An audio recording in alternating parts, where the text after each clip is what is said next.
নওগাঁর ধামরাইরহাট উপজেলার বাস্তাবর সীমান্তের ওপর আন্তর্জাতিক সীমা আইন লঙ্ঘন করে ভারতীয় সীমান্তরক্ষী বাহিনী কাঁটাতারের বেড়া নির্মাণে বাধা দিয়েছে বর্ডার গার্ড বাংলাদেশ।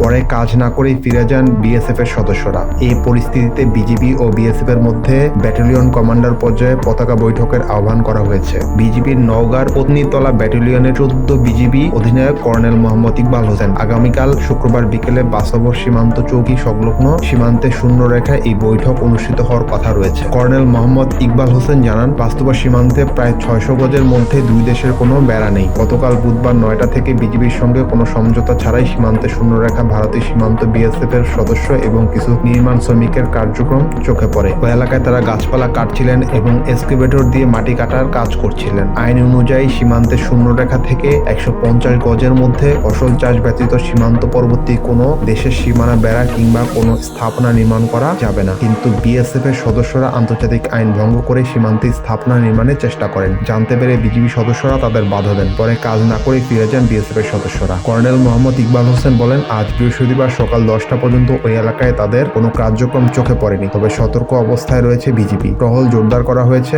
বিষয়টি নিয়ে তাৎক্ষণিক মৌখিক প্রতিবাদ জানানো হয়েছে। এছাড়া উদ্ধত পরিস্থিতি নিয়ে দুই দেশের ব্যাটালিয়ন কমান্ডার পর্যায়ে বৈঠক আহ্বান করা হয়েছে। শুক্রবার এই বৈঠক অনুষ্ঠিত হওয়ার কথা রয়েছে।